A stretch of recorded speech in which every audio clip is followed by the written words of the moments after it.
कभी ऐसी व्याप्ति आती है, हेतु दिया जाता है, यदि हम एक भी उदाहरण इससे विपरीत देते हैं तो वो व्याप्ति खंडित हो जाती है। व्याप्ति तो सदा रहने वाली होनी चाहिए, टूटनी नहीं चाहिए, एक भी अपवाद नहीं होना चाहिए उसका, तब वो व्याप्ति न्याय में या अनुमान में स्वीकार्य होती है, नहीं तो नहीं होती। तो मूल प्रकृति जो सत्वर स्तंभ है वो भी तो परिणमित होकर के कार्य जगत में बदलते हैं, परिणाम होता ही नहीं उनमें, कार्य जगत में बदलते हैं ना। वो नित्य है अनित्य है? वो नित्य है अनित्य है? नित्य है। इसलिए ये नियम नहीं है कि जिस जो परिणमित होकर के कुछ और बदल जाता है वो अनित्य होगा, ये कोई नियम नहीं है, ये इसका अपवाद है, व्यभिचार है इस व्याप्ति का। इसलिए उनकी ये व्याप्ति ठीक नहीं है कि जिसमें बदलाव आ रहा है वो अनित्य हो। हाँ, कार्य जगत की दृष्टि से हम कह देते हैं कि भाई इसमें परिणाम आ रहा है, बदलाव आ रहा है, तो ये अनित्य है, क्योंकि उसकी उत्पत्ति और विनाश होता है वास्तव में, तो इसलिए वो अनित्य है। केवल जो इस तरह से अपने स्वरूप में बदलाव आता है उससे उसकी नित्यता खंडित नहीं होती। और इसके लिए शब्द प्रमाण भी दे सकते हैं हम। योग दर्शन के अंत में, चौथे पाद के अंत में, वहां व्यास भाष्य के अंदर आता है, ये जो नित्यता है वो दो प्रकार की नित्यता है, एक कूटस्थ नित्यता और एक परिणामी नित्यता। नित्यता के दो भेद की है विशेषण, एक कूटस्थ नित्यता और एक परिणामी नित्यता। कूटस्थ नित्यता का मतलब है वो बिल्कुल वैसे ही रहती है, स्थिर रहती है, और परिणामी नित्यता मतलब बदलाव होता है फिर भी वो नित्य है। तो परिणाम होते हुए भी नित्यता का कथन किया जा रहा है ना वहां पर, प्रकृति के अणुओं में, सत्वर स्तंभ के। इसलिए ये कोई प्रबल तर्क नहीं है कि इस तरह से सुख और दुख आ रहा है इसलिए वो अनित्य हो जाएगा, और डरने की जरूरत नहीं है। सुख दुख में तो होगा ही, आत्मा का स्वभाव है, इससे उसकी अनित्यता नहीं होती। इसलिए अपने पक्ष में तो हम यही मानते हैं, चिदवसानो भोग, भोग की समाप्ति चेतन पे ही होती है, सुख दुख का भोग चेतन को ही होता है, चेतन आत्मा ही भोगता है। आत्मा को भोक्ता मानने से वो विकारी सिद्ध नहीं होता, नित्यता उसकी फिर भी बनी रहती है, ये वैदिक सिद्धांत है। तो अंतःकरण में भी यदि भिन्नता है, भोगने वाला तो आत्मा ही है, तो सबको फिर भिन्न भिन्न अनुभव नहीं होने चाहिए, विरुद्ध धर्म का अध्यास नहीं होना चाहिए, लेकिन वो होता है, इसका मतलब है हम सब अलग अलग हैं, चेतन आत्मा अलग अलग है और वो एकदेशी है।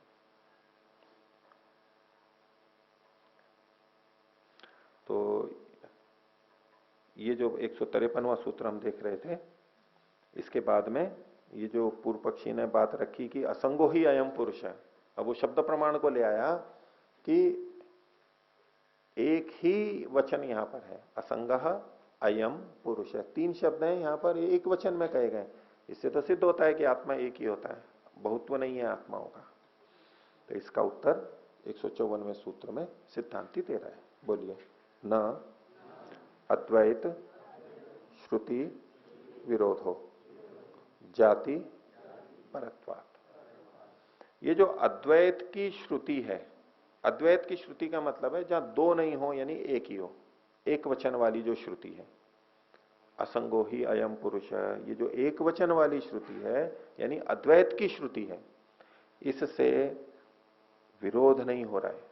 हम जो पुरुष को बहुत्व मान रहे हैं, पुरुष का बहुत्व, उससे इस वचन का कोई विरोध नहीं हो रहा है, उसके विपरीत नहीं जा रहे हैं हम। क्यों? जाति परत्वात्। ये जो यहां एक वचन पढ़ा गया है ये जाति की अपेक्षा से है। जाति मतलब समूह। एक वचन का प्रयोग एक व्यक्ति के लिए भी होता है और जाति के लिए भी होता है। पाणिनि का एक सूत्र भी है, भाषा में हम बोलते ही हैं, जात्याख्यायाम एकस्मिन बहुवचनम अन्यतरस्याम। जाति का जब कथन होता है, जाति तो एक ही होती है तो वास्तव में उसमें एक ही वचन होता है, लेकिन जाति के लिए बहुवचन भी प्रयोग हो जाता है। हम कहें कि गाय बहुत सीधा प्राणी है, ठीक है, तो गाय में एक वचन बोला हमने, सब जगह एक वचन में प्रयोग किया ना, तो कितनी गायों का कथन किया जा रहा है यहां पर? एक गाय का। सबका कैसे आ गया? यहां तो एक वचन है। तो भाई यहां जो गाय शब्द का प्रयोग किया गया ये जाति में किया गया है। एक वचन से आप एक व्यक्ति में नहीं है ये कि आप एक वचन देख के कहने लगो ये तो एक ही व्यक्ति का कथन किया जा रहा है। ये जाति में प्रयोग किया और जाति के प्रयोग में जाति में सब आ जाते हैं, यानी अनेक भी आ जाते हैं। तो असंगो ही अयम पुरुष है, या इसी तरह के जो और वचन मिलेंगे शास्त्र में जहां आत्मा के बारे में एक वचन में प्रयोग किया गया है, तो वहां ये समझना चाहिए ये जाति में प्रयोग है। उस एक वचन को देख करके व्यक्ति में अर्थ नहीं लगाना है कि चेतन तो एक ही होता है, जाति में भी होता है। तो जाति परत्वाद, ये तो जातिवाचक कथन है। इसलिए इस वचन से यह सिद्ध नहीं होता कि आत्मा एक है या विभू है। आत्मा तो अनेक ही है, वो तो युक्तियां और वो सब हमने कहे ही हैं। और दूसरा, अपने पक्ष में ऐसे भी प्रमाण मिल जाएंगे, शब्द श्रुतियां जिसमें आत्माओं के का बहुवचन में प्रयोग किया गया है। अगर कोई आशंका करे कि अच्छा ये जाति पर है कि क्यों, बोले बहुवचन वाले भी तो वचन मिल रहे हैं। आपने एक वचन वाला कोई एक वाक्य बता दिया, हम बहुवचन वाले भी बता देते हैं, फिर किसका मानोगे? वो भी शास्त्र का वचन है, ये भी शास्त्र का वचन है। तो क्या शास्त्र विरुद्ध बात कह रहे हैं कि कहीं एक मान रहे हैं और कहीं बहुत मान रहे हैं? नहीं, जहां बहुवचन में प्रयोग है वहां व्यक्ति में संख्या का प्रयोग है, और जहां एक वचन है वहां जाति में प्रयोग है। ऐसे शास्त्र की संगति लगेगी। ये इसी अभिप्राय से कथन होता है। तो क्या गायों को भोजन का एक भाग देना चाहिए, एक ने ये कहा, एक ने कहा गाय को भोजन का एक भाग देना चाहिए, गोग्रास। तो दोनों वाक्यों में विरोध है। जो भाषा को पूरा नहीं जानता वो तो कहेगा कि ये कह रहा है गायों को देना चाहिए, ये कह रहा है गाय को देना चाहिए। तो जो गायों को कह रहा है वो भी ठीक है, एक बार इसको दिया उसको दिया, किसी को भी दे दो, बहुत सारी गायें हैं। जो कह रहा है गाय को देना चाहिए, इसका मतलब ये नहीं कि रोज एक ही गाय को देना चाहिए, कोई किसी भी गाय को दे दो, एक को भी दे दो, अनेकों को भी दे दो, तो भी उससे कोई विरोध नहीं है। ये तो एक जाति और व्यक्ति में प्रयोग किया गया है, तात्पर्य दोनों वाक्यों का एक ही है। तो इसमें और भी प्रमाण मिलते हैं। तो जैसे इन्होंने बृहदारण्य का वचन दिया ब्रह्ममुनि जी ने, ये तत्विदु अमृतास्ते भवंती, ये जो वह बहुवचन में, यह यौ ये तद्विदु, जो उसको जान लेते हैं, परमात्मा को जान लेते हैं, विदु ये भी बहुवचन है। अमृतास्ते भवंती, वे अमृतत्व को प्राप्त कर लेते हैं, मुक्ति को प्राप्त कर लेते हैं, आनंदित हो जाते हैं। ते अमृताह बहुवचन, ते बहुवचन, भवंती बहुवचन, देखो बहुवचन में भी प्रयोग है। और अथेतरे, अथा इतरे, दूसरे जो हैं ये भी बहुवचन में है। दुखमेवापि यंती, वो दुख में ही, दुख सागर में ही आते रहते हैं, जन्म मरण के चक्र में चलते रहते हैं। वहां भी बहुवचन का प्रयोग किया। तो शास्त्र में तो बहुवचन का भी प्रयोग मिल रहा है, एक वचन का ही क्यों? तो जहां एक वचन है वो जाति परक है, और जहां बहुवचन है वो व्यक्ति परक है, ये तात्पर्य लेंगे। इसलिए शास्त्र के किसी वचन से आत्मा के बहुत्व का खंडन नहीं होता है, या आत्मा के एकत्व की स्थापना नहीं होती है। आत्मा तो अनेक ही है। हो गया। अब पूर्व पक्षी एक आशंका कर रहा है, वही असंगो ही अयम पुरुष है जो वचन आया था, उसी को लेकर के वो एक बात कह रहा है। अच्छा चलो, आपने ये कहा कि ये पुरुष असंग है, और पुरुष का मतलब आपने जाति में ले लिया, और जाति का कथन या इसका मतलब है सब आत्माओं के लिए कथन लगेगा। आपकी दृष्टि में अनेक आत्माएं हैं, तो सब आत्माओं पर यह वचन घटेगा। क्या?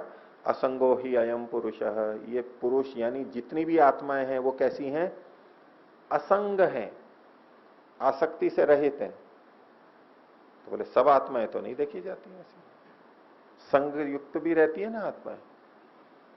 तो आप जो कह रहे हो कि ये बहुवचन है और मतलब सब के लिए प्रयोग में होगा, जाति का प्रयोग है, तो ये जो असंगता है ये भी तो सब आत्माओं में मिलनी चाहिए, लेकिन सब आत्माओं में तो नहीं मिलती। कुछ तो संग दोष से युक्त, राग से युक्त देखी जाती है। तो ये विशेषण तो गलत है। यदि जाति परक अर्थ लेंगे पुरुष का, तो असंग ये कथन है तो गलत है, इसकी संगति तो नहीं लगेगी। फिर आक्षेप किया उसमें। तो इसका उत्तर सिद्धांति अगले सूत्र में दे रहे हैं। 155वां सूत्र बोलिए। विदित बंध कारणस्य दृष्टिया तद्रूपम। तद्रूप का मतलब है वह रूप। कौन सा रूप? असंगः ही अयम पुरुषः। ये जो असंगत्व ये रूप बताया जा रहा है, स्वरूप बताया जा रहा है, ये किन की दृष्टि से कथन है? विदित बंध कारणस्य, जिन्होंने बंधन के कारण को जान लिया है उनकी दृष्टि से यह कथन है। जिस व्यक्ति ने बंधन के कारणों को जान लिया है, यानी जो विवेकी हो गया है, उसकी दृष्टि से कथन है असंगो ही अयम पुरुष है। वो असंग है, हर आत्मा असंग नहीं है। असंगो ही अयम पुरुष, यहां पुरुष शब्द से जाति को लेते हुए भी ये तात्पर्य नहीं है कि हर आत्मा असंग है। हरी आत्मा असंग है तो फिर साधना करने की क्या आवश्यकता है? ठीक है, असंग है, निर्लिप्त है, तो निर्लिप्त है, बस मुक्ति हो जानी चाहिए। फिर क्यों साधना है? क्यों विवेक के लिए अभ्यास कर रहे हैं? क्यों वैराग्य की स्थिति ला रहे हैं? क्यों ये सब पढ़ समझ रहे हैं? तो कहा जो असंगो ही अयम पुरुष है वचन कहा गया, ये असंग जो गुण बताया, ये विदित बंध कारण से, जिसने बंधन के कारणों को जान लिया है, ऐसे विवेकी व्यक्ति की दृष्टि से कथन किया जा रहा है कि वो असंग होता है। और जिन्होंने बंधन का कारण नहीं जाना है वो तो अभी संग दोष से युक्त हैं, राग से युक्त हैं, अभी वो सब असंग नहीं हुए हैं। तो विदित बंध कारण से दृष्टिया तद्रूपम ये कथन किया गया। अब उसके ऊपर वो कह रहा है कि भाई जब सब में ये लागू नहीं होता है तो क्यों कथन क्यों कर दिया असंगो ही अयम पुरुष? तो यूं कह देते कि जिन्होंने जान लिया है वो ही असंग है। ये तो सामान्य कथन कर दिया, असंगो ही अयम पुरुष है, पुरुष मात्र के लिए कह दिया। इनका अभिप्राय है कि जो जो भी बंधन के कारणों को जान लेगा वो असंग तो हो ही जाएगा। वो संग में नहीं रह सकता, बंधन में नहीं रह सकता, निर्लिप्त हो जाएगा। तो इस बात को और समझाने के लिए सिद्धांती एक बात और रख रहा है।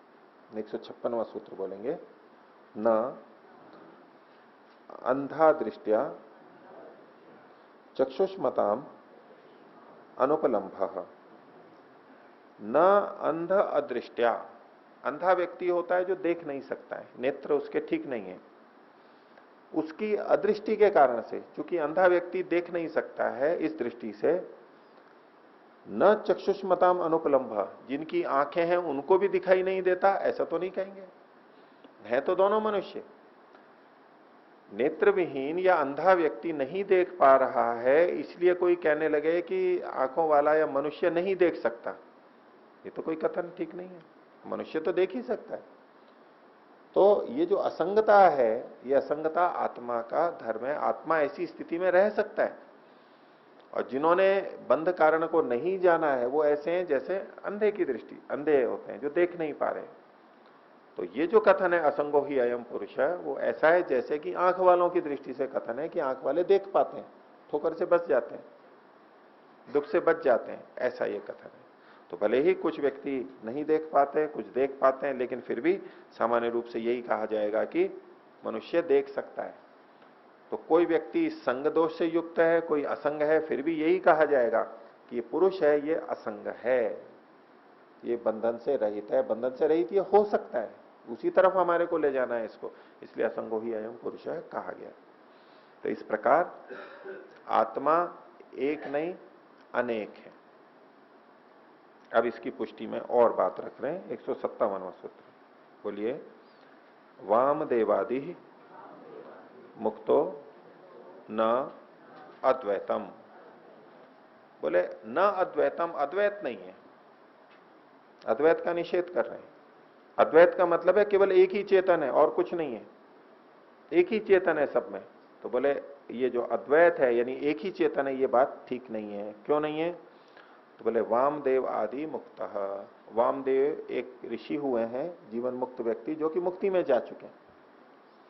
तो वामदेव जी और उसी तरह के और भी ऋषि जो जो भी जीवन मुक्त हुए, मुक्ति में चले गए, तो ये बहुत सारे मुक्ति में चले गए, ये बात कही जाती है ना, बहुत सारे मुक्ति में चले गए और बहुत सारे यहां बद्ध भी बैठे हुए। इस संसार में इतने बद्ध आत्माएं हैं, मनुष्य इतने बद्ध हैं, बहुत से मुक्त भी हो गए। तो इससे भी पता लगता है, जो आत्माएं मुक्त हो गई हैं, इससे भी पता लगता है कि एक तो नहीं है, यदि एक ही होते तो एक को विवेक हो जाता तो सबको विवेक हो जाता, और तो बस मुक्ति हो जाते, वो मुक्त हो गए तो सभी मुक्त हो गए, क्योंकि आत्मा तो एक ही थी। लेकिन कुछ मुक्त हो गए हैं, कुछ बद्ध हैं। इसी से पता लगता है कि पुरुष का बहुत्व है, एकत्व नहीं है, न अद्वैतम, एक नहीं है, हर आत्मा अलग अलग है और वो एक देशी ही हो सकती है। आगे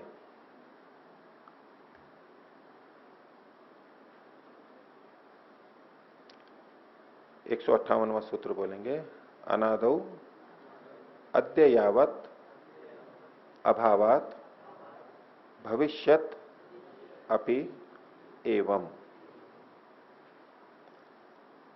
उन्होंने कहा कि अनादि काल से ये जो सारा चल रहा है जन्म मरण, यदि ये माना जाए कि आज तक कोई भी मुक्त नहीं हुआ, यानी उस खंडन में कि इन्होंने कहा था वामदेववादी मुक्त हैं, तो कोई कहने लगे नहीं मुक्त तो कोई नहीं हुआ, सब बद्ध है, ऐसे ही है बस। तो यदि ये माना जाए कि अनादि काल से अद्य यावत आज तक अभावात मुक्ति का अभाव है, तो भविष्यदपि एवं, फिर तो भविष्य में भी कोई मुक्त नहीं होगा। यदि आज तक कोई मुक्त नहीं हुआ है तो भविष्य में भी कोई मुक्त नहीं हो सकता है। फिर तो आप भी क्यों साधना कर रहे हैं अद्वैत को मानते हुए भी? कैसे मुक्त होगा, कब मुक्त होगा? एक तो ये है। दूसरे ढंग से इसका अर्थ देखिए, अनादौ अद्य यावत अभावात, अभाव किसका? अद्वैत का, अद्वैत का अभाव, क्योंकि अद्वैत की चर्चा चल रही है, पुरुष का बहुत्व है इसकी चर्चा चल रही है। पूर्व पक्षी का है अद्वैत, यानी एक ही चेतन है। तो सिद्धांती कह रहा है अनादि काल से लेके आज तक अद्वैत का अभाव रहा है। अनादि काल से लेके, इस सृष्टि कब से प्रारंभ हुई? अनादि काल से, कोई इसका प्रारंभ नहीं। तो अनादि काल से आज तक अद्वैत का जब अभाव रहा है, किस तरह से?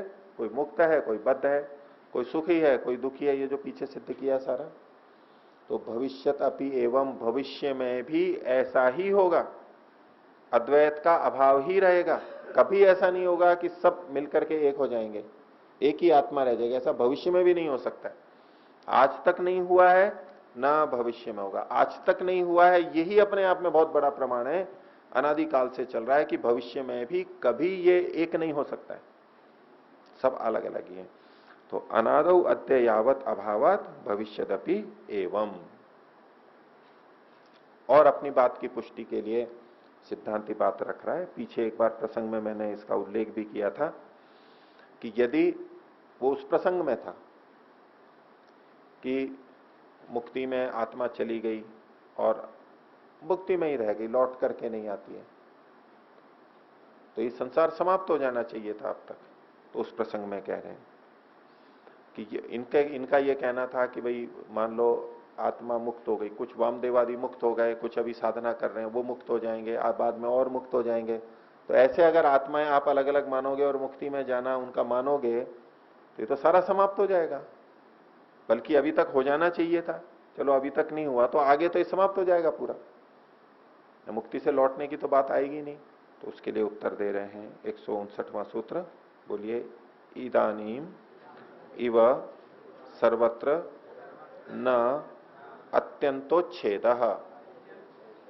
इदानीम इव, इदानीम मतलब इस समय, जैसे इस समय अभी, ऐसे ही सर्वत्र, सर्वत्र का मतलब है यहां पर सदा, हर समय, जैसे इस समय ऐसे सदा ही, न अत्यंतोच्छेद, इस संसार का अत्यंत उच्छेद, इसमें जन्म मरण नहीं चलेंगे, ऐसा कभी नहीं होगा। आज तक इसका उच्छेद नहीं हुआ, आगे भी कभी नहीं होगा। ये जन्म मरण तो चलते रहेंगे, और ये तभी चल सकते हैं जब मुक्ति से आत्मा वापस बंधन में लौट के आए, नहीं तो जाते रहेंगे जाते रहेंगे, आएंगे नहीं तो समाप्त होना ही है। तो इदानीम इव सर्वत्र न अत्यंतोच्छेद। तो जन्म और मरण जैसे चल रहा है, ऐसे बंधन और मुक्ति भी आत्मा का चलता रहेगा। तो आत्मा फिर क्या है, बद्ध है या मुक्त है? तो उसके लिए अगले सूत्र में कहा, 160वां सूत्र, बोलिए। व्यावृत उभय रूप। उभय रूप दोनों ही रूपों से, दोनों रूप मतलब एक बद्ध अवस्था और एक मुक्त अवस्था, इन दोनों से ही व्यावृत है, पृथक है। ये जो आत्मा है न तो केवल बद्ध है और न केवल मुक्त है, केवल बद्ध और केवल मुक्त दोनों से पृथक है। तो सिद्धांत में ये माना जाता है कि ना तो ये कह सकते कि आत्मा बस ऐसे ही जन्म मरण में चलता रहेगा, बद्ध ही रहेगा, ऐसा भी नहीं कैसे कहते, और ये सदा मुक्त रहेगा, ऐसा भी नहीं कह सकते। तो हमेशा बद्ध रहना और हमेशा मुक्त रहना, इन दोनों अवस्थाओं से पृथक है, ये व्यावृत है। अर्थात दूसरे ढंग से इसको ये दोनों आते रहते हैं, बद्ध भी होगा मुक्त भी होगा, बद्ध भी होगा मुक्त भी होगा, ये दोनों चलते रहेंगे। तो यहां तक तो आत्मा के बारे में बताया, और अब कुछ परमात्मा के बारे में भी बता रहे हैं। तो अगला सूत्र बोलिए, साक्षात संबंधात साक्षित्वम। बोले ठीक है, ये एक देशी आत्मा के बारे में तो आपने बता दिया, ये बंधन में आता है, सुख दुख होता है, ये सब चीजें हो गई। ये जो व्यापक आत्मा है, परम पुरुष परमात्मा, वो हमारा साक्षी कैसे हो जाता है, वो हमारे सबको जान कैसे लेता है? तो उसके लिए उत्तर दे रहे हैं, साक्षात संबंधात, सीधे सीधे संबंध होने के कारण से साक्षित्व, उसका साक्षित्व है, वो जान लेता है हमारे को। उस परमात्मा का हमारे साथ में साक्षात संबंध है। साक्षात मतलब सीधे सीधे, स्वयं, बीच में कोई व्यवधान नहीं है, किसी माध्यम से संबंध नहीं है, सीधे संबंध है। जैसे कहें कि मैं उससे साक्षात मिला हूं, साक्षात मतलब कोई माध्यम नहीं है, सीधे मिला हूं, दूरभाष के माध्यम से बात नहीं किया, साक्षात मिला हूं। तो साक्षात संबंध होने से हम सब आत्माओं के, ये जो अनेक अणुस्वरूप आत्माएं हैं, उन सबके साथ में परमात्मा का सीधे सीधे संबंध है। वो सबके अंदर है, सबके बाहर है, इसलिए बिल्कुल सीधा संबंध है उसका हमारे से। इसलिए साक्षित्वम, उसका साक्षित्व है, वो हम सबको साक्षी के रूप में जान रहा है। हमारे प्रत्येक कर्म का वो साक्षी है, जानता है, हमारे प्रत्येक विचार को वो जानता है, प्रत्येक भावना को जानता है, हर चीज को यथावत जानता है। तो उसका साक्षित्व क्यों है? क्योंकि साक्षात उसका संबंध है। तो उसका जब हमारे साथ साक्षात संबंध है और हम सुखी दुखी होते हैं, हम विद्या से ग्रस्त होते हैं, हम अविद्या से ग्रस्त होते हैं, तो परमात्मा भी फिर वैसा ही बनना चाहिए। सीधा संबंध है तो हमारा प्रभाव भी तो उस पर आना चाहिए ना, संगति का प्रभाव। हम बद्ध अवस्था में है, वो हमारे से संबद्ध है, तो वो भी बद्ध हो जाना चाहिए ना। तो उसके लिए उत्तर दिया, अगले सूत्र को बोलेंगे, नित्य मुक्तत्वम।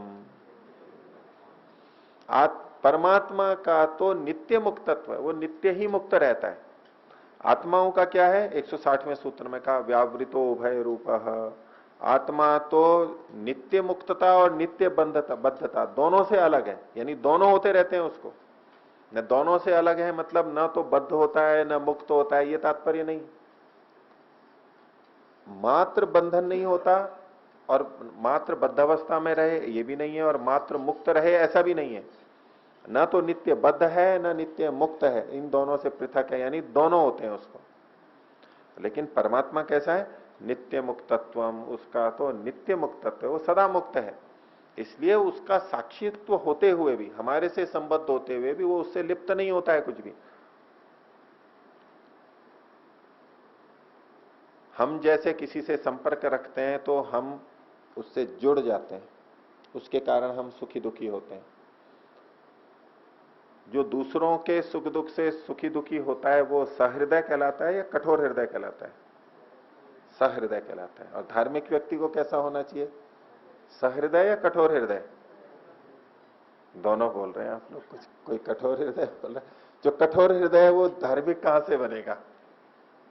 सहृदय होना चाहिए ना। दूसरे के दुख में दुखी हो जाएं हम और दूसरे के सुख में सुखी हो जाएं, ये किसकी निशानी है? धार्मिक व्यक्ति की निशानी है ना।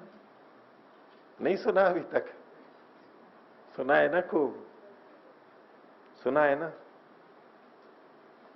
परमात्मा धार्मिक है या अधार्मिक है? धार्मिक है। तो परमात्मा हमारे से हमारी सन्निधि रखता है, उसका साक्षित्व है, तो वो हमारे दुख से दुखी होता होगा ना। फिर तो धार्मिक नहीं रहेगा, नहीं बोलेंगे तो। ये धार्मिक तो वो है जो दूसरे के दुख से दुखी हो, दूसरे के सुख में सुखी हो, उसे धार्मिक कहते हैं। तो परमात्मा भी तो अच्छा है, हमारे से तो अच्छा ही होगा, हमारे से तो धार्मिक ही होगा। तो वो भी हमारे साथ साथ सुखी और दुखी होना चाहिए। और ऐसे भाव में हम बोलते भी रहते हैं, हे प्रभु मेरे दुख को अनुभव करो, मेरे पे कृपा करो। और हम उसको भी दुखी करते रहते हैं, परमात्मा को भी दुखी करते रहते हैं, परमात्मा को भी सुखी करते रहते हैं। लेकिन परमात्मा कैसा है, तो वो अगले सूत्र में कहा, तो 117 बोलिए, औदासीन्यम च इति। वो कैसा है, उसमें औदासीन्य है, वो तो उदास है। हम तो कभी कभी खुश हो लेते हैं, कभी कभी हम उदास होते हैं, तो परमात्मा तो सदा उदास रहता है। और ऐसे परमात्मा को हम पाना चाहते हैं, तो उसको पाके क्या होंगे हम, उदास हो जाएंगे। इससे तो संसार भला, इसमें तो कभी कभी उदास होते हैं। परमात्मा के यहां तो फिर हमें भी उदास ही होना पड़ेगा। तो यहां उदास का वो मतलब नहीं है जो दुखी होना हम लेते हैं उदास का ना। उदास का मतलब है निरपेक्ष, तटस्थ, कि परमात्मा हमारे सुख से सुखी नहीं होता और हमारे दुख से दुखी नहीं होता। परमात्मा सबका साक्षी है, साक्षात संबंध होने से साक्षित्व है, लेकिन वो नित्य मुक्त है। और नित्य मुक्त किस लिए है, क्योंकि उसमें औदासीन्य है, वो लिप्त नहीं होता है हमारे से, हमारे सुख में सुखी नहीं होता और हमारे दुख में दुखी नहीं होता, कितना भी हो। वैसे भक्त के रोने से भगवान को भी रोना तो आ ही जाता है, नहीं? भगवान तो भक्त के वशीभूत होता है ना। अब भक्त को, धार्मिक को जब अन्यायी अत्याचारी कष्ट देंगे, भक्त जब दुखी होगा तो भगवान तो दुखी होगा ही। ठीक है, ये सारी बातें भक्ति में चलती हैं। भक्ति भाव में, यानी भावना में ऐसी ऐसी बातें बोलते हैं, हृदय होता है व्यक्ति का, बोल देते हैं, अपने जैसा ही भगवान को मान लेते हैं। लेकिन ये तत्व नहीं है, ये विवेक नहीं है। परमात्मा तो उदासीन है, तटस्थ है, वो बिल्कुल भी दुखी नहीं होता हमारे कितने भी दुख से। हमारे को कितना भी अन्याय अत्याचार हो, हम कितने भी अपने को पवित्र धार्मिक मानते हो, कितना हमारे साथ अन्याय अत्याचार हो, परमात्मा को लेश मात्र भी दुख नहीं होता। इतना निरपेक्ष तटस्थ है, इसलिए वो नित्य मुक्त है। और ऐसा ही हमें भी बनना होता है। फिर दूसरे के दुख को देख करके हमें दुखी होने की जरूरत नहीं है भाई। हम दूसरे के दुख में दुखी होना अच्छा क्यों मानते हैं, क्योंकि जब हम दूसरे के दुख में दुखी होंगे तो हम उसकी कुछ सहायता करेंगे। अब कोई दूसरे के दुख में दुखी ही नहीं हो रहा है तो वो उसकी सहायता भी नहीं करता है, ऐसा लोक में देखा जाता है ना। इसलिए वो वास्तव में सहायता से करने ना करने से जुड़ा हुआ है वो, पर हम उसको दुख के साथ में उसको मिला करके जोड़ देते हैं। अब परमात्मा हमारे दुख से दुखी नहीं होता, फिर भी सहायता तो करता ही है ना। तो सहायता करने के लिए दुखी होना जरूरी थोड़ा ना है। तो यदि हम भी ऐसे ही परमात्मा की तरह से दूसरे के दुख में दुखी ना होते हुए भी यदि सहायता तो दूसरे की कर ही रहे हैं, तो अब हमारे पे ये आक्षेप नहीं आएगा कि ये कठोर हृदय है, ये अधार्मिक है। अच्छा, जो दूसरे के दुख में दुखी तो बहुत होता है, आंसू बहाता रहे और सहायता कुछ ना करे उसको धार्मिक कहेंगे क्या, उसको कोई अच्छा कहेगा क्या? तो मूलतः दुखी होने में नहीं है अच्छापन, सहायता करने में है कि हम दूसरे की सहायता करते हैं, इसलिए हम धार्मिक कहलाते हैं। वो परमात्मा तो सहायता करता ही है, इसलिए वो कठोर नहीं है, तो दयालु फिर भी है। उदासीन है, सुखी दुखी नहीं होता हमारे सुख दुख से, लेकिन फिर भी वो परम कृपालु है, परम दयालु है। ऐसा ही तो साधक को भी बनना होता है। लेकिन धर्म की परिभाषा ही ऐसी कर दी जाती है, अध्यात्म की परिभाषा है कि दूसरे के दुख में दुखी होना, उसको आंसू आ रहे हैं तो हमारे को भी आंसू आना। ठीक है, महर्षि दयानंद को भी गालियां पड़ी थी ना, जब उनकी बहन का देहांत हुआ, वो आंसू ही नहीं आ रहे उनके, तो स्तब्ध रह गए। चाचा की मृत्यु हुई, बहुत प्रिय बहन थी, चाचा भी बहुत प्रेम करते थे। उससे कहें तो कठोर हृदय है, वो गालियां बकेंगे उसको दूसरे को, उसको कोई असर ही नहीं पड़ता, वो हृदय ही नहीं है इसमें। अब महर्षि दयानंद के मन की अवस्था उनको पता ही नहीं है। वो कोई कठोर थोड़ना थे, वो कोई बहन से प्रेम नहीं करते थे, ऐसा थोड़ना था। तो एक अलग मानसिक स्थिति में चले गए थे, तो सोचने लग गए थे कि क्या मैं भी ऐसे ही मर जाऊंगा। एक विवेक की स्थिति पैदा हो रही थी, वैराग्य पैदा हो रहा था। तो परमात्मा तो औदासीन्य है उसके अंदर। आगे देखिए, बोले जब परमात्मा उदासीन है, नित्य मुक्त है, तो इस संसार को बनाने के पचड़े में क्यों पड़ा हो? खुद भी खुद भी पचड़े में पड़ा और हमारे को भी दुख मिल रहा है।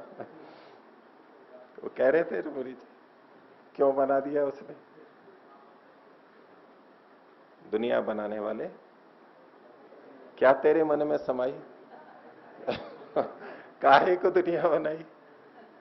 तो देखिए उसका उत्तर दे रहे हैं 164वें सूत्र में, अंतिम सूत्र है। बोलेंगे उपरागात कर्तृत्वम चित्त सान्निध्यात चित्त सान्निध्यात। उपराग से, प्रकृति चूंकि परमात्मा की सन्निधि में है, निकट है, क्योंकि परमात्मा सर्वव्यापक है और वो प्रकृति उसी में है, उस सन्निधि मात्र से कर्तृत्वम, परमात्मा का कर्तृत्व है। उसका कोई अपना राग नहीं है, वो अपना कोई उद्देश्य नहीं है, लेकिन चूंकि परमात्मा में वो व्याप्त है और परमात्मा का स्वभाव है आत्माओं का हित करना, और वो कर सकता है, सामर्थ्य है, इसलिए वो सृष्टि को बना देता है। इसलिए सृष्टि का कर्तृत्व है उसका। परमात्मा सृष्टि का कर्ता है, कर्तृत्व है उसमें, लेकिन अपने किसी प्रयोजन से नहीं, वो बस केवल उपराग से, प्रकृति उसके सन्निधि में है और उसके ईक्षण मात्र से, इच्छा मात्र से वो सारा व्यवस्थित चलने लगता है, हो जाता है। तो कैसे होता है ये? चित्त सानिध्या, चेतन की सन्निधि मात्र से, क्योंकि वो चेतन है और उसकी सन्निधि होती है प्रकृति से, तो उसका कर्तृत्व आता है, वो उसको बना देता है। और चित्त सानिध्यात ये 2 बार पढ़ा गया है। तो इनकी शैली है कि जब अध्याय समाप्त होता है तो अंतिम शब्द को 2 बार बोलते हैं। ये समाप्त हो गया अध्याय, तो चित्त सानिध्यात, अर्थ कोई भेद नहीं है, केवल अध्याय समाप्ति को बताने के लिए है। ठीक है, तो ये पहला अध्याय समाप्त हुआ। सांख्य दर्शन की 16वीं कक्षा। पिछली कक्षा में पहले अध्याय के अंतिम भाग को हमने देखा था, जिसमें आत्मा के बहुत्व को सिद्ध किया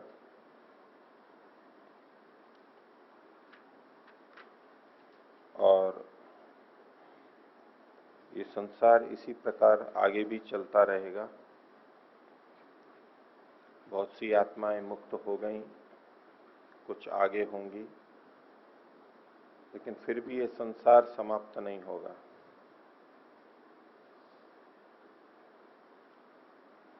और यदि कोई मुक्ति को न माने कि मुक्ति होती नहीं है, यदि आज तक किसी की मुक्ति नहीं हुई तो फिर आगे भी कभी नहीं होगी, यही माना जाएगा। लेकिन जैसे पहले मुक्ति अन्यों की होती रही है, ऐसे आगे भी होती रहेगी। और अनादिकाल से आत्माएं मुक्त होती रही हैं, आगे भी होंगी, फिर भी ये संसार समाप्त नहीं होगा, चलता रहेगा। और उसके पीछे कारण यही है कि मुक्ति का काल पूर्ण होने पर आत्मा फिर से मनुष्य शरीर को प्राप्त होती है और वो चलता रहता है। तो पिछले पाठ में से आप में से किन्हीं को पूछना हो तो पूछिए। ओम। आचार्य जी, ये सूत्र 155 में दिया है कि विदित बंध कारण से दृष्टिया तद्रूपम, तो इससे ऐसा लग रहा है कि बंध के कारण बहुत सारे हैं, लेकिन 12, 13 और 14, 17 में ये कहा है कि देश, काल, अवस्था, कर्म, ये प्रकृति, ये सब बंधन के कारण नहीं है। और यहाँ लग रहा है कि अनेक कारण हैं। और हम 55 में बताया केवल अविवेक ही विवेक बंधन का कारण है। तो यह ऐसा लग रहा है कि बहुवचन में ये तो अन्य भी कारण हैं अविवेक के अलावा। तो कौन कौन से हैं और कितने कारण हैं? ठीक है, आप सूत्र संख्या 155 के आधार पर बोल रहे हैं कि बंधन के अनेक कारण हैं। ये अनेक कैसे पता लगा आपको यहाँ? इसमें दे रहे हैं ना कि बंध के कारण जान लिए, बहुवचन में दिख रहा है ये सब, जान लिए जिसने। नहीं, जिसने, जिस मनुष्य ने बंधन के कारण को जान लिया है, जिसने बंधन के कारण को जान लिया है जिसने, तो बंधन का मुख्य कारण अविवेक ही है, जैसा कि पहले बताया। न समानत्व, उसके समान और कोई बंधन का कारण नहीं है। वो जो पूरा प्रसंग चला था, तो अविवेक ही मुख्य बंधन का कारण है, एक ही मुख्य बंधन का कारण है। लेकिन गौण रूप से हम अन्य चीजों को भी बंधन का कारण बोल देते हैं और मान भी सकते हैं, वो एक अंश में है भी। जैसे कि हमारे कर्म, हमारे पाप पुण्य सकाम कर्म है, वो हमें कर्मानुसार शरीर मिलता है। तो शरीर मिलता है मतलब बंधन होता है। तो इस दृष्टि से कर्म भी बंधन का कारण है, पर वो मूल कारण नहीं है, क्योंकि वो कर्म भी बंधन का कारण तब बनते हैं जब अविवेक भी हो। अविवेक नहीं है तो कर्म बंधन का कारण नहीं बनेगा। लेकिन यदि अविवेक है तो कर्म भी बंधन का कारण बनेगा। दूसरा, वहां निषेध किया गया था कि प्रकृति तो बंधन का कारण नहीं है, लेकिन बंधते हम प्रकृति से ही हैं।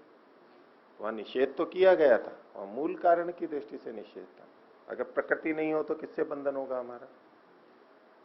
अच्छा, आत्मा भी बंधन का कारण नहीं है। ये आत्मा आगे होकर के बंध नहीं सकता, क्योंकि वो तो मुक्ति ही रहना चाहता है। वो खुद जाके क्यों बंधेगा? लेकिन फिर भी आत्मा ही तो बंधता है, आत्मा ही तो बंधता है ना प्रकृति के साथ में। तो आत्मा ही नहीं हो तो किसका बंधन होगा? इस दृष्टि से देखें तो आत्मा भी कारण है। ठीक, लेकिन वो जो सारा प्रसंग था कि आखिर मूल कारण क्या है, बंधन का मूल कारण क्या है, वो सारा करते हुए अविवेक बताया था। वो अविवेक एक ही है, और वो अविवेक बहुत सी चीजों में हो सकता है। वो आत्मा के बारे में, प्रकृति के बारे में, ईश्वर के बारे में, संसार के सुख भोगों के बारे में, लक्ष्य के बारे में, ऐसे तो बहुत सारा हो सकता है।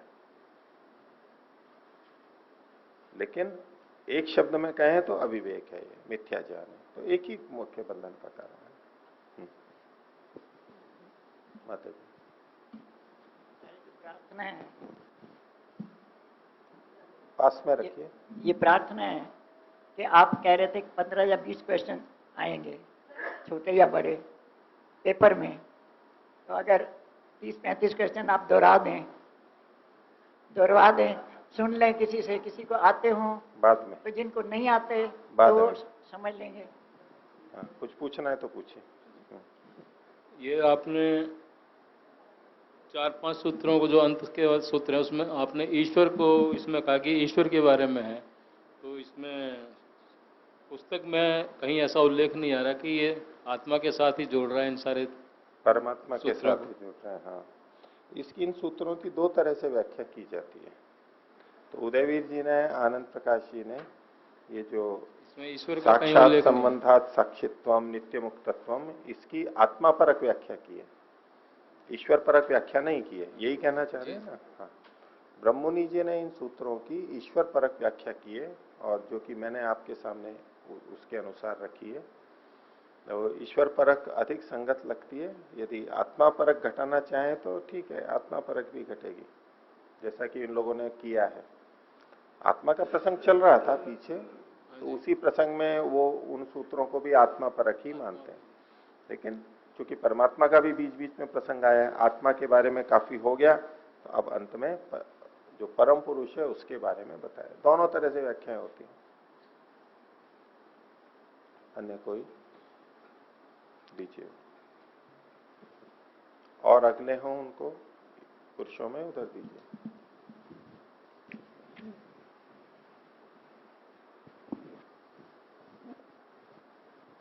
अन्य वो हाथ खड़ा कीजिए पहले से।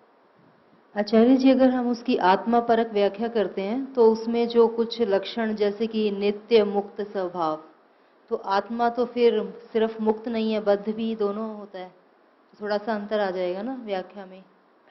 आएगा, उसकी संगति अलग ढंग से लगाते हैं।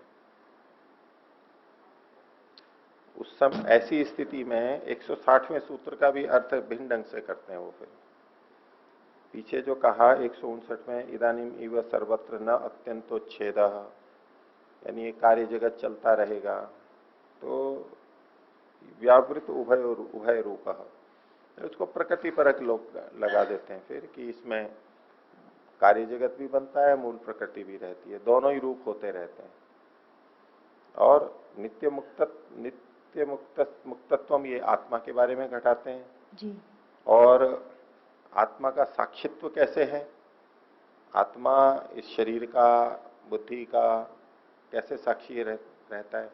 पीछे स्वप्न आदि का भी दृष्टा बताया था उसको, ठीक है। तो आत्मा कैसे साक्षी है, क्योंकि उसका इससे शरीर से साक्षात संबंध है, इसलिए वो इसका साक्षी है।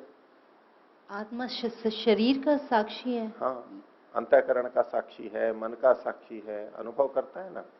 तो कैसे अनुभव करता है, इसका इससे संबंध है, इसलिए तो इसको आत्मा परक घटा दिया। साक्षात संबंधात साक्षित्वम, आत्मा का इस अंतःकरण से, मन से सीधे संबंध होने से इसका साक्षित्व है, उसको जानता है। नित्य मुक्तत्वम, लेकिन आत्मा अपने आप में तो नित्य मुक्त स्वभाव वाला है, वो बंधन कभी नहीं चाहता, इन सबसे अलग रहता है। इसके साथ रहता हुआ भी, बंधन में रहता हुआ भी इससे अलग रहता है, उससे लिप्त नहीं हो जाता। लिप्त मतलब तो उसमें कुछ घुल मिल नहीं जाता है। और औदासीन्यम, और वो इस सबसे पृथक अपने आप में उदासीन है। ऐसे आत्मा परक भी ये लोग सब ऐसे ही अर्थ करते हैं, पर ईश्वर परक अधिक संगत है, इसलिए मैंने आपको वो बताया। धन्यवाद आचार्य जी। अन्य कोई?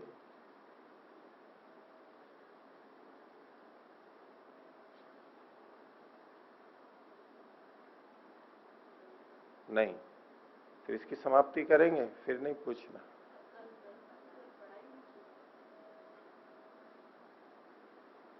स्वामी जी को।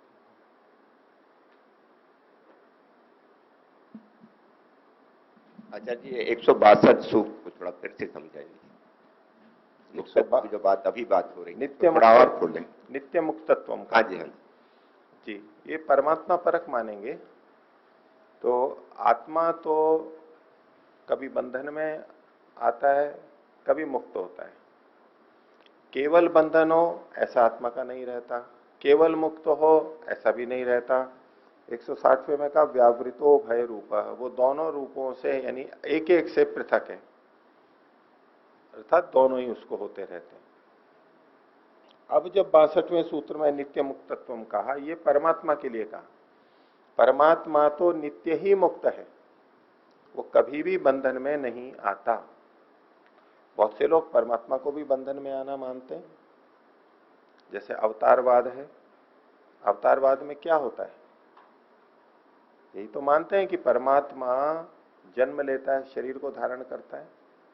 ऐसे हमारे कई महापुरुषों के बारे में वो यही मानते हैं कि ये अवतार थे, ईश्वर के अवतार थे, भगवान के अवतार थे।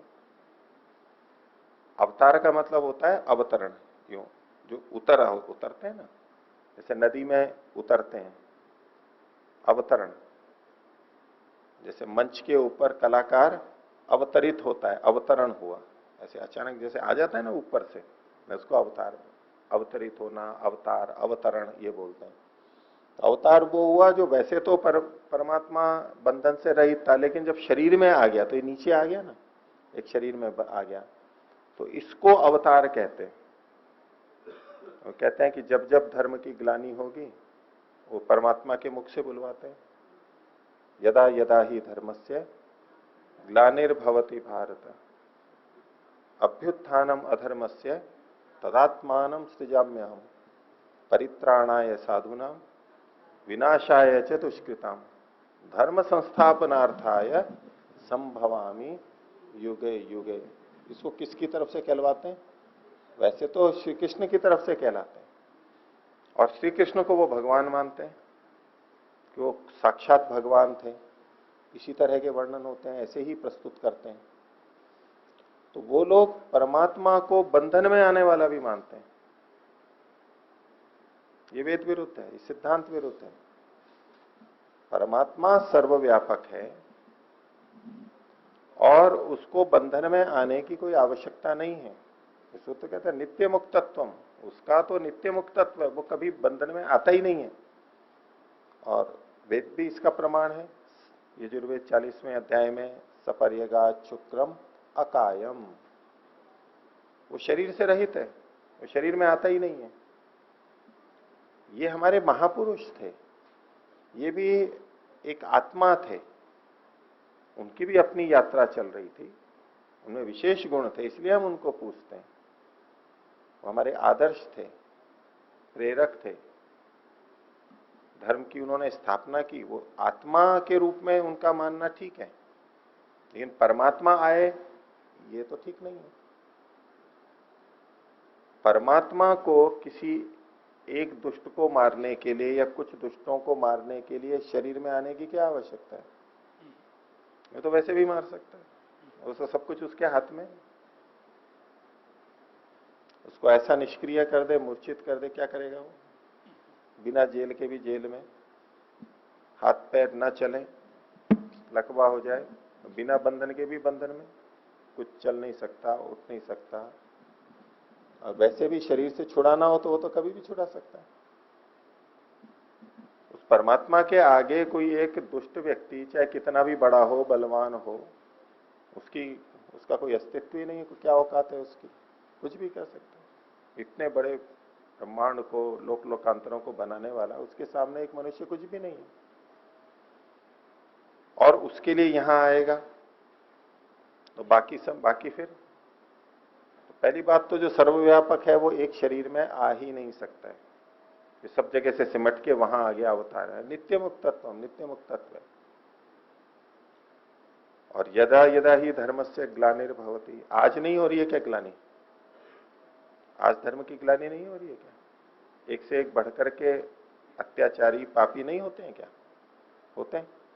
तो कई भगवान भी आ जाते हैं। अनेक व्यक्ति कहते हैं ना कि मैं भी भगवान हूं, मैं भी भगवान हूं। वो भगवान नहीं, वो मनुष्य होते हैं, अपने को भगवान कह देते हैं, जनता भी मान लेती है।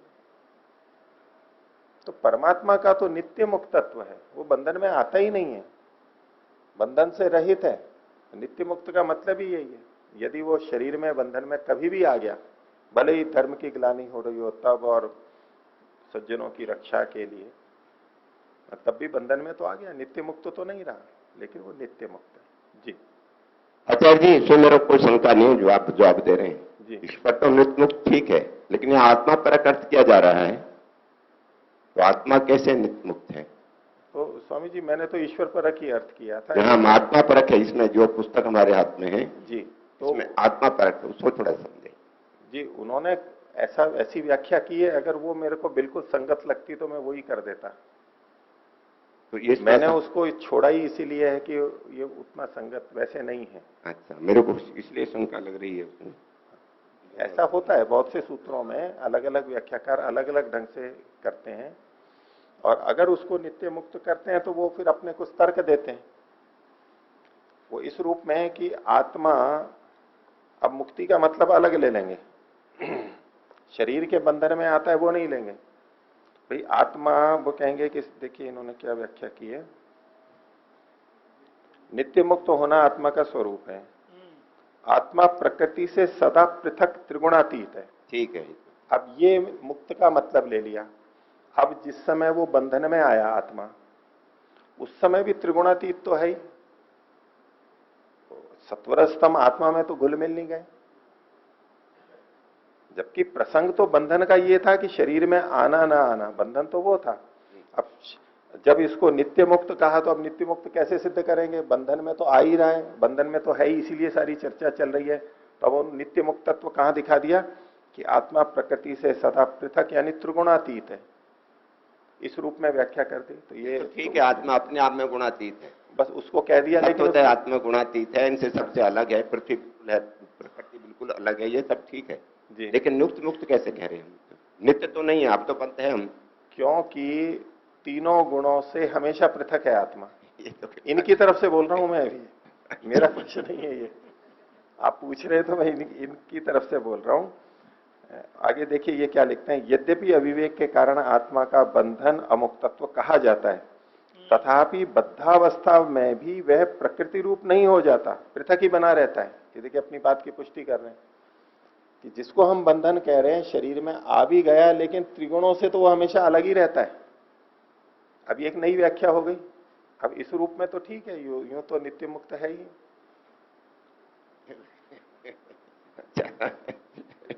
नहीं तो इस तरह से तो नहीं लग रहा है हमको। नहीं तो स्वामी जी मैंने तो आत्मा परक अर्थ ही नहीं किया ना, मैंने इसीलिए उसको चर्चा ही नहीं की थी मैंने अपनी व्याख्या में। नहीं, परमात्मा परक अर्थ लिया, वो संगत है। और ऐसे ही दूसरे वाला अगला सूत्र भी यहाँ भी आत्मा परख किया इन्होंने जी, कि वो उदासीन है, आत्मा उदासीन है। हाँ, तो उदासीन का अब अर्थ क्या किया इन्होंने, देखिए आत्मा उदासीन अर्थात अपरिणामी अप्रसवधर्मी है। अब उदासीन का अर्थ ही वो कर दिया कि अपरिणामी है, तो अपरिणामी तो है, परिणामन तो नहीं होता है, और अप्रसवधर्मी है। प्रसवधर्मी का मतलब है जो उत्पन्न होने वाला है, ठीक है। और अप्रसवधर्मी मतलब उत्पन्न नहीं होता। तो उदासीनता का अर्थ ही ये बदल दिया, ऐसा कर दिया, तो ये तो संगत लग ही जाएगा आत्मा में। लेकिन इस प्रसंग में ये उदासीनता का मतलब होता है तटस्थ रहना। ईश्वर में तो घटता है, तो ठीक है, तो ठीक है, उसको घटा लीजिए आप। अब यूं तो बहुत व्याख्याकार हैं, पौराणिक व्याख्याकार भी है, उनकी आप व्याख्याएं देखने लगेंगे तो इन्हीं सूत्रों की उनकी अपनी विशेष व्याख्या है। और 164 में भी 164 में जी, हाँ, ये भी ईश्वर परक ही लेकर के बताया था। उपरागात कर्तृत्वम चित्त सान्निध्यात, इसको प्रकृति परक भी अर्थ लेते हैं कि प्रकृति का कर्तृत्व क्यों है। अभी अगले अध्याय का जो पहला सूत्र आएगा उससे जोड़ करके करते हैं, उसको मैं आगे करूंगा तब बताऊंगा। अभी मैंने जो बताया था वो परमात्मा परक ही बताया था कि परमात्मा का कर्तृत्व है तो कैसे। अब वो जीवात्मा का कर्तृत्व अगर इसमें घटाना है तो प्रकृति के साथ में जुड़ने पर भी क्रिया तो प्रकृति में होती है, ये पहले आ ही चुका है, तो फिर आत्मा को का कर्तृत्व क्यों मान लिया जाता है। आत्मा परक व्याख्या कर रहा हूं, इसकी लग सकती है संगति। तो कहते हैं उपराग, प्रकृति के साथ उसका उपराग होने से आत्मा का कर्तृत्व आता है। यदि उपराग नहीं होगा तो कर्तृत्व नहीं आएगा आत्मा का। चित्त सान्निध्य, चेतन यानी आत्मा की सन्निधि के कारण से उसका कर्तृत्व हो जाता है। ये आत्मा परक भी घट जाएगा, लेकिन ये पिछले सूत्र परमात्मा परक आ रहे हैं तो ये परमात्मा परक अर्थ लेते हुए अधिक संगत है। मुनि जी। आचार्य जी, ये जो 162 नंबर सूत्र है, इसी पे बात आ रही है अभी भी कि फिर इसको अर्थ को गलत मान लें, हम क्या समझें ये बस आत्मा का परक अर्थ को? हाँ, तो मान सकते हैं, कोई आपत्ति नहीं। मतलब ईश्वर कृत माना जाए, ईश्वर परक माना जाए जी। और आत्मा को गलत माना जाए। यहाँ यही तो आ रहा ना अर्थ निकल के। जी हाँ, यही होता, हमें भी यही लग रहा है, परंतु फिर भी स्वामी जी ने वैसे तो स्पष्ट करवा दिया, और फिर भी मेरे को गलत ही लग रहा, तो मैं भी अपनी बात कह दूं। ठीक है, धन्यवाद, आप पुष्टि कर रहे हैं उसकी। ठीक है जी। ओम। अभी भी जो आपने गीता के उस श्लोक की बात की, यदा यदा धर्मस्य ग्लानिर्भवति भारत अभ्युत्थानं धर्मस्य तदात्मानं सृजाम्यहम् परित्राणाय साधूनां विनाशाय च दुष्कृताम् संभवामि युगे युगे। तो इसमें अर्थ थोड़ा सा शायद गलत तरीके से किया जा रहा है। इसमें सर ऐसा है कि यदा यदा धर्मस्य ग्लानिर्भवति भारत, ये तो सही हर कोई करता है। अभ्युत्थानं धर्मस्य, यहाँ तक भी सही। तदात्मानं सृजाम्यहम्, ये इस दो शब्दों के तीनों के अंदर तब मैं किसी आत्मा का, अपनी आत्मा का, मम आत्मा, मैं अपने आत्मा का नहीं, मेरे आत्मन का सृजन करता हूं। मेरे पास जितनी आत्मा है किसी मुख्य आत्मा को भेजता हूं, मुक्त आत्मा को, जो करके कार्य करे। ये हमें उदाहरण से नहीं, उसकी ठीक संगति गुरु गोविंद सिंह के बयान से मालूम होता है कि मुझे अकाल ने यहाँ भेजा। रुकिए, उसको न भी माने तो भी ये इसमें लगता है। और अगले में सर एक पूरा करूं सर, अगले में कहते हैं संभवामी युगे युगे, मैं हर युग में ऐसा संभव करता हूं। मैं आता हूं ये तो नहीं लिखता, संभवामी युगे युगे, मैं हर युग में ऐसा संभव करता हूं। ये अर्थ मैं नहीं कर रहा हूं सर, ये स्वामी समर्पणानंद हैं, उन्होंने अपने गीता के भाष्य में किया कि ये गीता में यहां नहीं लिखा है कि भगवान खुद आता है, भगवान अपनी किसी मुख्य आत्मा को, मुक्त आत्मा को भेजता है जो इसे कार्य करता है। भगवान को आने की आवश्यकता नहीं, भगवान को जरूरत भी नहीं। वो उसके लिए जैसे अलग अलग आत्मा है, किसी दुष्ट को पैदा उनके लिए पैदा होती रहती है। ये तो क्रम है, प्रवाह है प्रकृति का जो ऐसा होना है संसार का। सॉरी, धन्यवाद। तो इन श्लोकों का जो अर्थ अधिकतर लेते हैं और जो कि अवतार को मानते हैं और इन श्लोकों को अवतार के पक्ष में लेते हैं, उस दृष्टि से ये कथन किया गया था। क्योंकि यहाँ नित्य मुक्तत्व का है, आत्मा तो, परमात्मा तो बंधन में आता नहीं है, वो लोग ऐसा मानते हैं। और वो लोग इस श्लोक के आधार पर, या और भी कुछ आधार है जिसके कारण वो ऐसा मानते हैं। ये केवल मैं उसको, उस पक्ष को, उनकी बात को रख रहा था कि ऐसा वो मानते हैं, जो कि ठीक नहीं है। इस श्लोक का कौन सा ठीक अर्थ है, ये एक अलग बात है।